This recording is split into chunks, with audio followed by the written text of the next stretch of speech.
On a freezing winter night in Wisconsin, a disappearance began to haunt everyone involved, not with screams, but with the terrifying silence of a woman named Nikki. Yeah, I didn't want to sit there, and keep trying to interrupt his timeline, I didn't want, I didn't keep telling the story.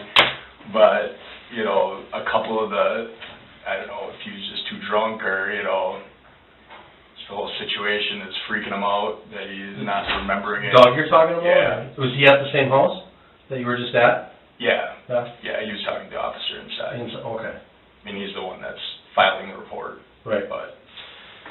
Okay. And he was talking to the female officer from Brown County? Yes. Yeah.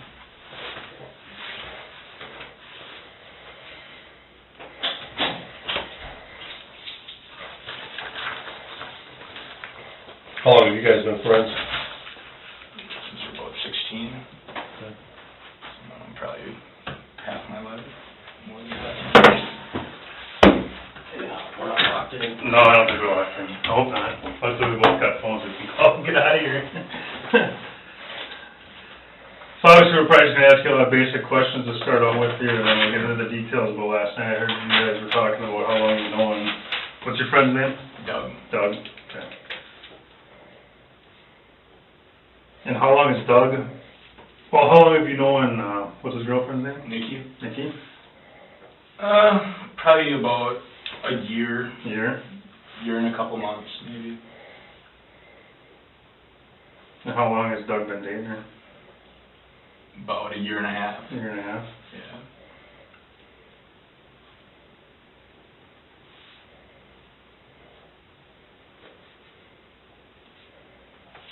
Are those two live together, or? Yeah.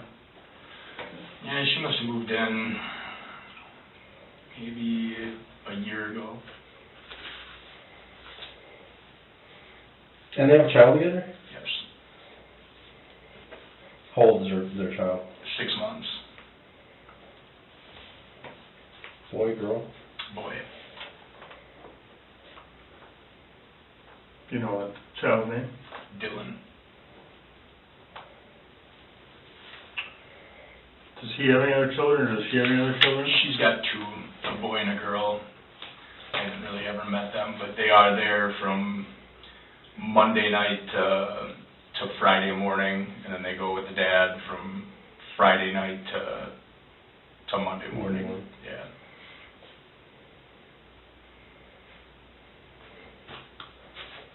You know the dad? No, I've never met him. Does he live here in town or in the area here? They're saying Little Swamico, just from Conversation. their statement that I heard him giving when they were asking about it. That's the only thing, though, that I've ever heard. I mean, how close of a friend are you with Doug? I mean, pretty close. I'm my Pretty best close? friend. I mean, Best I've known him friends? for, 17 years. Okay. I mean, we have a bunch of our friends that we've been friends with for that long, but She said 17 years you've been friends with I him? mean, 16 years old. Nikki was once a devoted mother living by natural principles, refusing C-sections, believing in breastfeeding and purity. But now that same woman was the center of a night no one could comprehend. 34 now. I mean, Okay. long It's time. a long time. Yeah, I've known him for a long time. Okay, I've now, known his family forever. Nikki and Doug have been dating for a year and a half. As a personal friend, what is your thoughts of their relationship? I mean, do they have a... I mean, it's good. I mean, it's a relationship that started because she got pregnant, like the first time they met, but So that's when the he wants to make it work, and, she wants to make it work. So, I mean, they seem, they seem good together. She's a good mom. She's super proactive with, that's why this whole thing is so scary, is that when it comes, like, breastfeeding and stuff like that, like, she is, like, really, like, natural and holistic with her approach to, like, when they were having the kid, there's no way that she's going to let them do a C-section, she prepped herself, and, that's why this thing is kind of really crazy that she hasn't come back.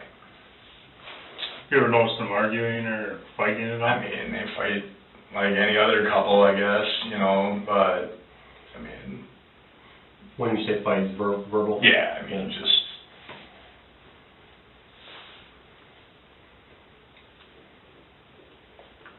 the only 2 times I've really seen them fight are both times that she's drank, since I've known, in the beginning she was pregnant, so obviously she wasn't drinking, and then once they had the kid, she wasn't drinking because of breastfeeding. But we went out for the Packer-Cardinal playoff game, and, you know, she got a little weird, you know, that night, and she tried to run off. It was like 30 below out, and her jacket was in my car. I was their sober ride, and I went to let my buddy's dogs out because he was out of town. He was skiing. And I was like, you know, I'm going to come back and pick you guys up, you know, just let me know. And she decided she's going to run out of the bar, you know. It's kind of, you know, it's similar to this situation that's happened here, except for that the cops caught her right away and, like, Where was that? detained her from the Bar East. She was running across, you know, on Lime Kiln across Mason, saying she was going to walk home, you know, and she's dressed in nothing, you know. The police were called that time? They weren't. They saw her, Okay. and they detained her, and then let her go back with Doug, and the guy, one of the guys at the bar, ended up giving them a ride home. Mm-hmm. She's like, Nikki's in the cop car, and I'm like, are you serious? Like, I'm coming back to pick you guys up. Why? You know, he's like, it's not that. We weren't even driving. It's not like either of us were driving. I'm like, really? You have a sober ride, and you're going to go. But, I mean, that's what ended up happening. She decided she was going to walk home. 20 below, you know, I mean, it was really cold that night. She had only drunk twice in her life. Both times ended with bizarre escapes in minus 30-degree cold. It wasn't anger, it was chaos, like she was running from herself. And it's kind of... So you don't have a lot of experience knowing her. I mean, before she got pregnant, when she was drinking a lot or anything. I mean, I don't know. It was just kind of that she was drinking a lot, but normal activity when she drinks. She just was. I mean, the only 2 times that I've seen her drink in the year that I've known her. And both times kind of resulted in her, like, just taking off, like she can walk. She's like, oh, I was from Denmark, I'm tough, I can walk in 30 below in a skin-tight mini skirt with no jacket that's sitting in the back of your car. And I'm like, Nikki, a girl just froze 2 weeks ago. A girl died leaving a bar, you know. I'm like, you think that you can walk 5 miles to get home? And it's like, there's no way. But that's, you know, a weird delusion of grandeur that we've, you know, saw that time, and, man. So she's a walker. I mean, yeah, she can just walk, you know, wherever, but... Is it usually because there's some kind of an argument or something, or does she just, no, she just wants to go, and if nobody's ready, she's leaving? She just gets a little weird when she drinks. I mean, she does get strange. She starts not making sense, necessarily. I have a buddy that got diagnosed with schizophrenia a couple of years ago, and we tried, like, everything to help this guy and, like, keep him social and keep him out, you know, and active and being around people, and it, you know, it became impossible. And sometimes I see, like, some small glimpses of similarities when it comes to, you know, drinking, because for him that was the main problem, where he'd have a drink, and all of a sudden he'd get very strange, you know, and nobody'd want to be around him. You know, but he's a 230-pound guy, and it's different when, you know, you're a 140-pound girl with big boobs, you know. It's not that same situation that you run into, you know, where people are uncomfortable. I mean, I see a little bit of similarities once in a while between, you know, not when she's sober. I mean, she's pretty normal, but when, you know, those times that we drink, I mean, I see it, you know, I see the same thing that I would see happen to him a little bit. I know she's not on medication, and, you know... I was just going to ask, you don't have any meds or anything that she's on? No, I mean, she's not on any medications. I mean, when she's sober, she seems normal, you know, she seems fairly, you know, there, but just from trying with this guy so hard, that, you know, he was another friend of ours that we were friends since we were 16, and all of a sudden when he's 31, he turns into a crazy person that you can't be around, you know, trying to start fights with everybody, and just saying things that don't make any sense. And I mean, I would see it a little bit, you know, come out of her. Getting into a little bit of last night, what, So we... How did the night start? How did you guys all get together? We were all going to Steel Panther. Okay, who at was the all watering hole. a big group of our friends, but Aaron Klinsky, Darcy Lipsky is his fiance. How do you spell Aaron's last name? Kulinski. Okay, and who else? Darcy Lipsky. Someone once compared Nikki's behavior when drinking to schizophrenia. No one dared diagnose it, but each time alcohol touched her lips, another Nikki seemed to awaken. Lipsky? Yeah, I think so. Crystal Kane. Crystal? Yeah. Kane. Okay. Mike Gillespie. How do you spell his last name? I mean, Gilliesp. Man, that'd be my best guess. We'll guess that. Who else? Angela Cormier, that's Crystal Kane's sister. Crystal Kane's sister? Yeah, Crystal's married to a friend of ours, but he has back problems, and he's been like bedridden the last 4 weeks, so he couldn't come. Courtney Gerlikowski.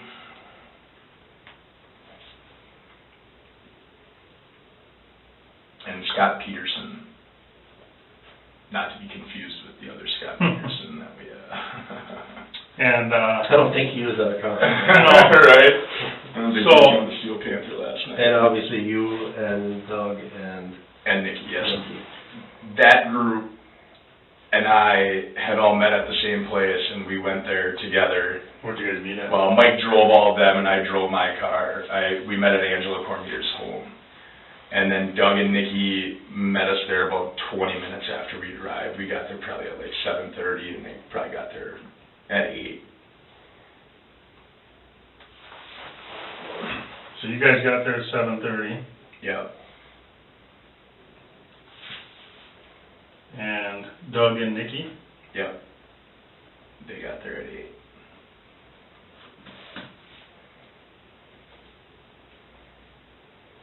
Okay. So then how did the night progress from there?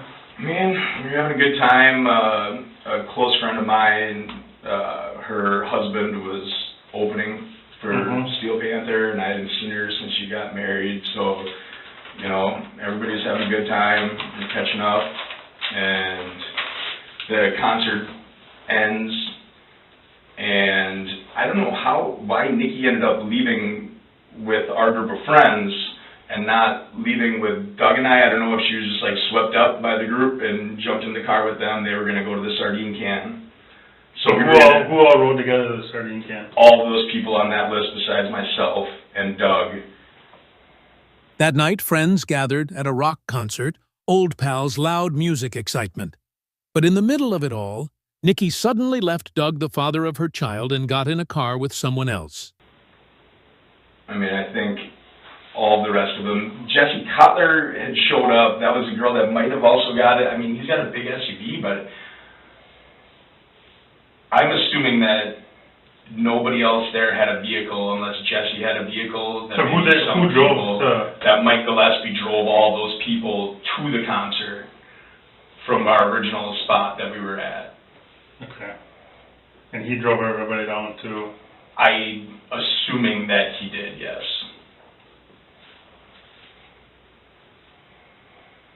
So when Doug and I were about to walk out, we saw an old friend from high school, and we started to talk to her and her husband for a little while.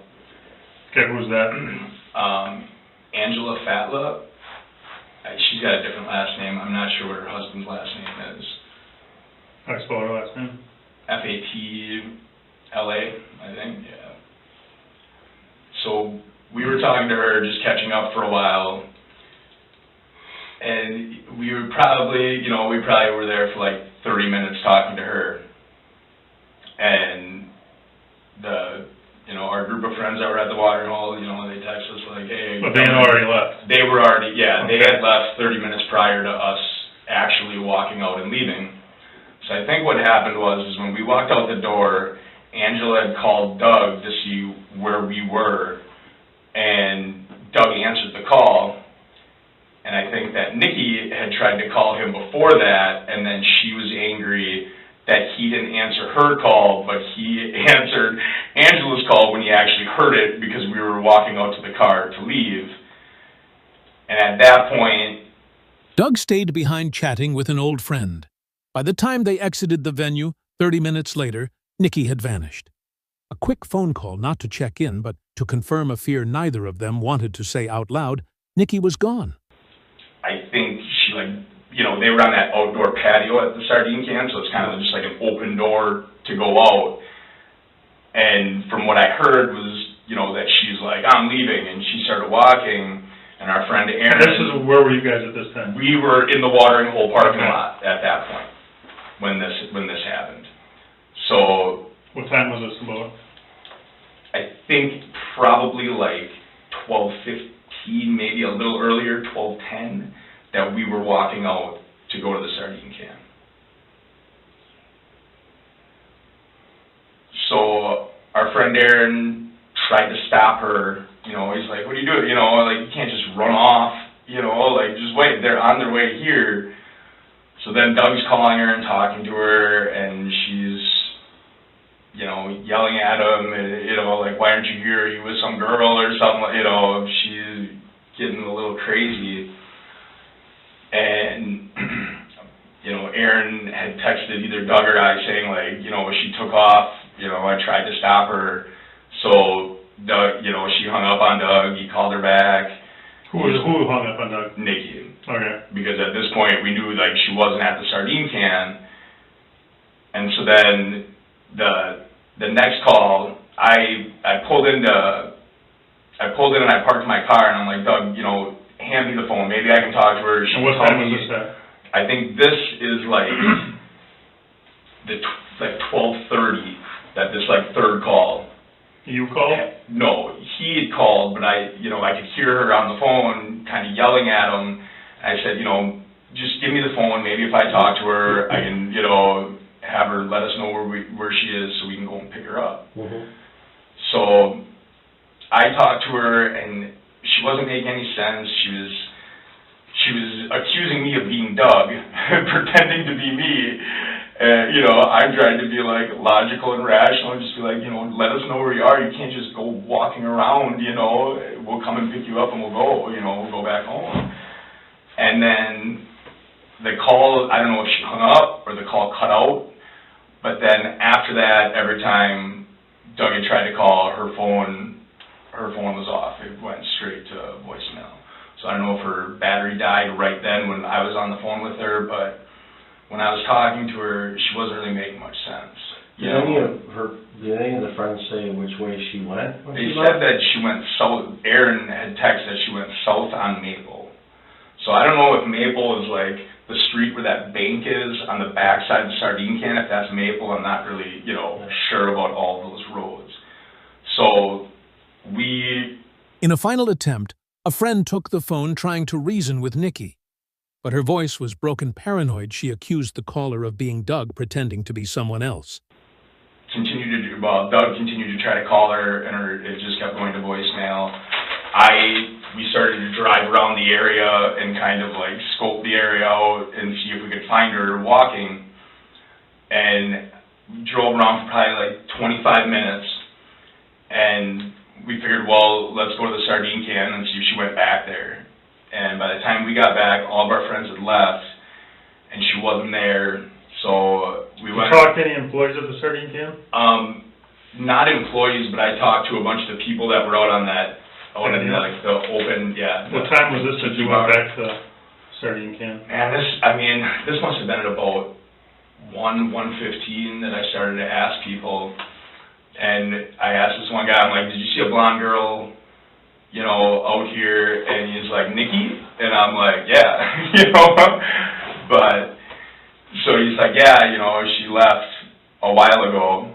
And then I asked another guy, and this other guy knew, said her name too, which I know that sounds odd, but Nikki can get very outgoing and adventurous, where she'd be like, what's your name? I'm Nikki, that's something I've seen her do before to strangers, so I know that could that she could be very friendly in talking to people, in almost a naive way, but So we stayed there for about 20 minutes talking to people and, you know, hoping that she would come back, and Doug's still trying to call her. And then we drove around. I mean, at this point, it probably was like 1:30, 1:40. We drove around for a while again, you know, going up and down streets, trying to find her. And then, you know, her phone isn't on, so we can't get a hold of her. And we, you know, thought maybe, hopefully, she got a taxi back or something. So then we went back to Doug's house. His phone had died by that point. And we got back there, and the babysitter was there, you know, so the babysitter left, and, you know, Nikki wasn't there. He kept trying to call her. How many times do you think you tried to call her? I mean, a lot. From his cell phone? I mean, you know, probably 20 times, you know. After it had gone dead? After that last conversation we had at like 12:36, yeah. I think that was the time that was dated on his phone when he was talking to the officer earlier. I think that's what he had said. After that call, Nikki's phone went dark. No signal, no direction. In the dead of night, they drove through pitch-black streets, hoping to find the girl lost in cold and confusion. So we kind of figured, you know, she was in jail, possibly, like the time before. Or that, you know, man, we didn't know where she would have walked, but we couldn't find her, you know. What time did you leave? I ended up dropping Doug off probably, I mean, it was late. It was probably 2:40, 2:50. I think I left his house at about 3 and went home.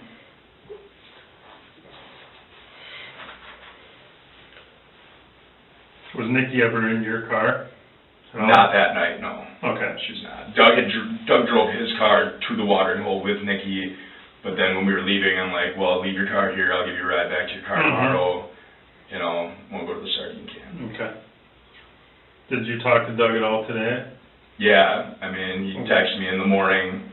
He asked me if he left his phone in my car, and I was like, no, you were calling Nikki in your living, you know, in your kitchen. You know, he was texting you, so obviously he had. No, he Facebook messaged me. Oh. So I said, I know your phone is there somewhere. You know, you just gotta find it. You know, I went and looked at my car anyway, but I knew that he had called her once he got his phone on the, you know, once he charged it up. And then.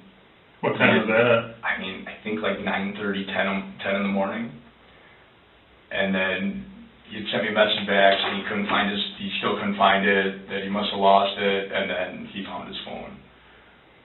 And then by that time is when he was starting to get, you know, in the morning he thought maybe she was just mad and blowing off steam and went to a friend's house or something.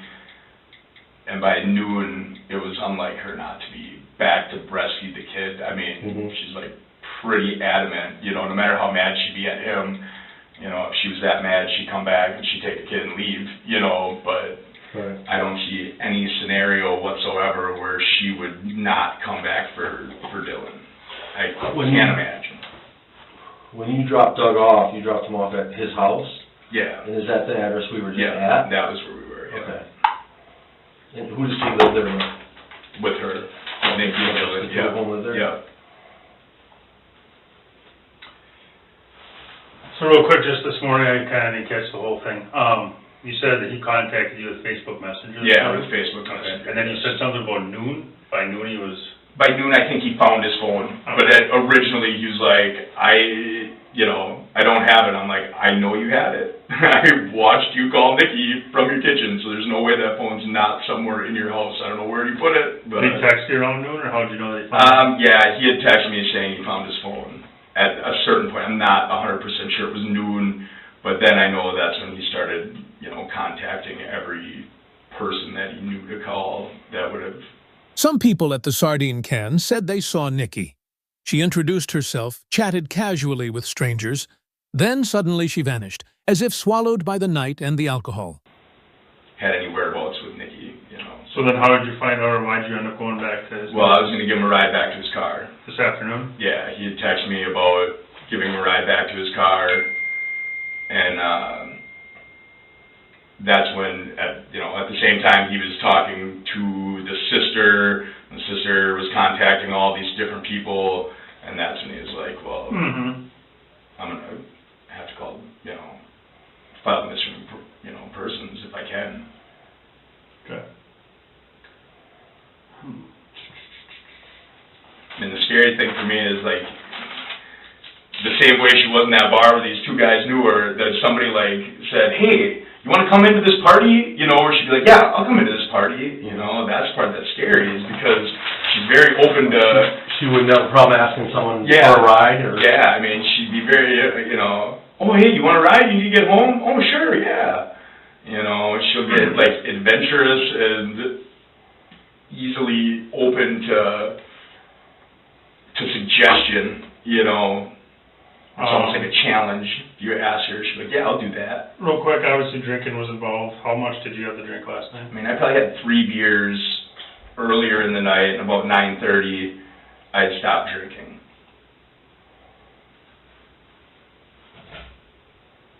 How about, Nikki? I mean, I don't think Nikki had very much to drink, but like I said, I don't think it takes much before she kind of goes into like a weird place in her mind, where maybe your thoughts aren't necessarily making as much sense as they would normally. How about Doug? How much did Doug have to drink? I'm not sure. I mean, you obviously saw him Enough. drinking though. Yeah, I mean, he's firing down some shots at people, So at this point, do you know where Nikki's at? I mean, no, the last moment that I was talking to her, I was trying to get her to tell us exactly where she was so I could come and pick her up. Mm-hmm. And then after that, we could never get a hold of her again, so we couldn't even get her on the phone and, try to get her to tell us something. I don't know. I mean, she's probably taking a lot of pictures at the concert, maybe recording video, and it just, crushed her battery. I don't know. But it's so unlike her to not come back for Dylan.